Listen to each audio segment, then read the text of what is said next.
कर इस प्रकार एकत्र किया जाना चाहिए कि वो मधुमक्खी द्वारा फूलों से शहद निकालने के समान हो, जिससे दोनों को कष्ट ना हो। चाणक्य के इस विचार के साथ नमस्ते।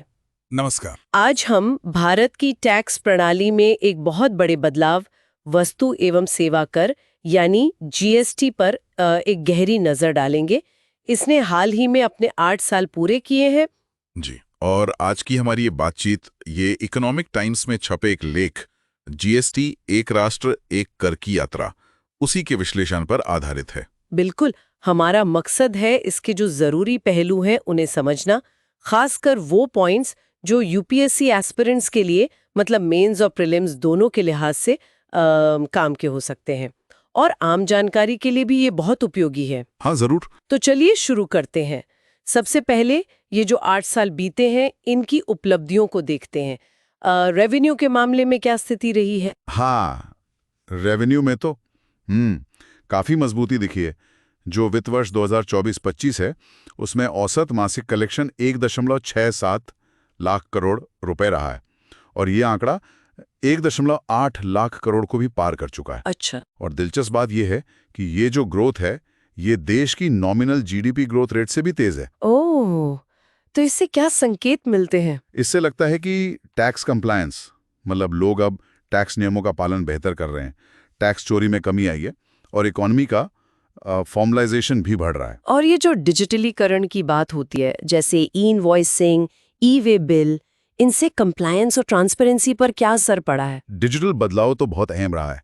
ई इनवॉइसिंग है, फिर रियल टाइम क्रेडिट मैचिंग, स्वचालित रिटर्न फाइलिंग, ई वे बिल, इन सबसे गलतियां और धोखाधड़ी काफी कम हुई हैं। हाँ हाँ, बिल्कुल। और जो छोटे और मध्यम उद्यम हैं, एमएसएमई, वो भी अब इसे सिर्फ टैक्स की तरह नहीं देखते। उनके लिए ये क्रेडिट पाने, सरकारी खरीद में हिस्सा लेने, एक बड़े नेशनल मार्केट तक पहुंचने का एक मौका बन गया है। अच्छा। और टैक्स भरने वालों का बेस भी काफी बड़ा है। 2017 में करीब 6.5 लाख थे, अब अप्रैल 2025 तक 1.5 करोड़, मतलब 1.51 करोड़ से ज्यादा एक्टिव रजिस्ट्रेशंस हो चुके हैं। वाह, काफी बड़ा उछाल है तो। अच्छा, तो ये एक राष्ट्र एक कर वाला जो लक्ष्य था, और ये बिजनेस करने में आसानी, ईज ऑफ डूइंग बिजनेस, वो कहाँ तक पहुंचा? देखिए, राज्यों के बीच जो टैक्स बैरियर थे वो हटे हैं, तो लॉजिस्टिक्स की लागत कम हुई है ना? जी। पहले जो एंट्री टैक्स लगता था, चुंगी लगती थी, वो सब खत्म हो गया, तो उससे भी व्यापार की लागत घटी है। और ये जो इनपुट टैक्स क्रेडिट, आईटीसी, हाँ, आईटीसी, हाँ, इसने क्रेडिट का फ्लो बहुत स्मूथ किया है। मतलब व्यापारी जो अपनी खरीद पर टैक्स देते हैं, उसका क्रेडिट क्लेम कर पाते हैं। इससे टैक्स का बोझ कम होता है। समझ गई। यहां तक कि जो आईजीएसटी रिफंड है, वो भी अब कस्टम्स के आइस गेट पोर्टल से ऑटोमेटिक और तेज हो गया है। अक्सर हफ्ते भर में रिफंड आ जाता है। ये तो काफी सकारात्मक पहलू है। शायद अब सही समय है कि हम संक्षेप में एक बार याद कर लें कि जीएसटी आखिर है क्या, मतलब बेसिक चीज। जरूर जरूर। तो जीएसटी ये 101वें संविधान संशोधन अधिनियम 2016 से लागू हुआ। ये एक आप कह सकते हैं इंटीग्रेटेड इनडायरेक्ट टैक्स सिस्टम है। ये गुड्स और सर्विसेज की सप्लाई पर लगता है, और ये एक वैल्यू एडेड टैक्स है। दूसरी बात, ये डेस्टिनेशन बेस्ड टैक्स है। डेस्टिनेशन बेस्ड मतलब टैक्स उस राज्य को मिलता है जहां चीज या सर्विस इस्तेमाल हो रही है, ना कि जहां वो बन रही है। इसमें केंद्र का हिस्सा होता है सीजीएसटी, राज्य का हिस्सा होता है एसजीएसटी।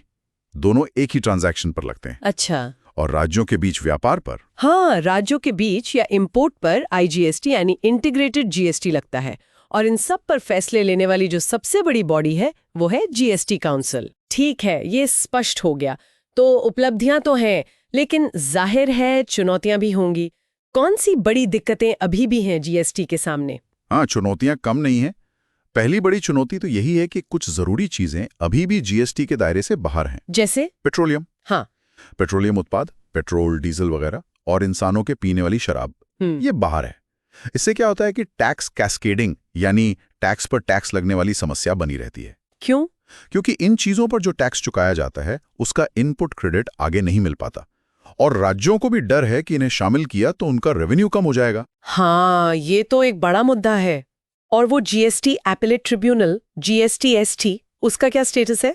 जीएसटीएसटी की स्थापना में काफी देर हुई है, और कई राज्यों में तो ये अभी पूरी तरह फंक्शनल भी नहीं है। तो उससे क्या असर पड़ रहा है? असर यह है कि टैक्स से जुड़े झगड़े, विवाद वो बड़ी संख्या में हाई कोर्ट्स में पेंडिंग है।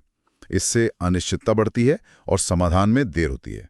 और ये जो टैक्स रेट्स हैं उनकी कॉम्प्लेक्सिटी के बारे में भी बहुत बात होती है। बिल्कुल। अभी देखिए, 5 तो मुख्य दरें हैं, 0%, 5%, 12%, 18% और 28%। फिर कुछ स्पेशल रेट्स भी हैं।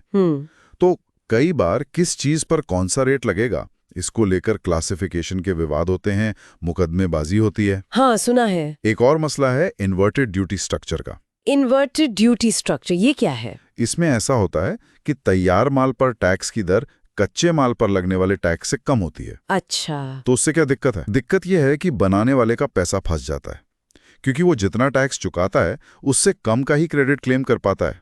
क्योंकि आउटपुट पर रेट कम है तो उनकी वर्किंग कैपिटल पर असर पड़ता है। समझ गई। और प्रक्रिया के लेवल पर भी कुछ दिक्कतें हैं? हाँ, ऑटोमेशन तो हुआ है, लेकिन फिर भी प्रोसीजरल चुनौतियां हैं। जैसे बहुत छोटे छोटे मामलों पर भी मुकदमे हो जाते हैं, नियमों में बार बार बदलाव होते हैं, और कुछ चीज़ों की परिभाषा जैसे इंटरमीडियरी सेवाएं, उसको लेकर भी थोड़ी अस्पष्टता है। तो काफी सारी चुनौतियां हैं अभी भी। इनसे निपटने के लिए आगे क्या सुझाव दिए गए हैं? क्या सुधार होने चाहिए? हाँ, सुधारों के लिए कई अहम सुझाव हैं। पहला तो ये कि पेट्रोलियम प्रोडक्ट्स शायद शुरुआत नेचुरल गैस और एटीएफ से कर सकते हैं, और हो सके तो शराब। इनको धीरे धीरे एक फेज्ड मैनर में जीएसटी में लाया जाए। लेकिन राज्यों की रेवेन्यू चिंता का क्या? बिल्कुल, उसके लिए राज्यों को जो रेवेन्यू लॉस होगा उसकी भरपाई का एक सही मैकेनिज्म बनाना होगा, ये जरूरी है।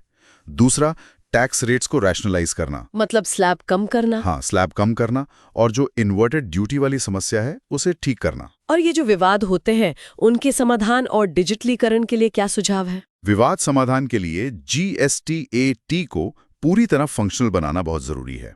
प्रोसेस के लिए स्टैंडर्ड नियम बने, और शायद छोटे मामलों के लिए कोई एमनेस्टी स्कीम लाई जा सकती है। डिजिटल फ्रंट पर GSTN को दूसरे सरकारी पोर्टल्स जैसे आइसगेट, DGFT, इनसे और बेहतर तरीके से इंटीग्रेट करना। AI का इस्तेमाल करके जांच और रिफंड प्रोसेस को और स्मूथ बनाना। अच्छा।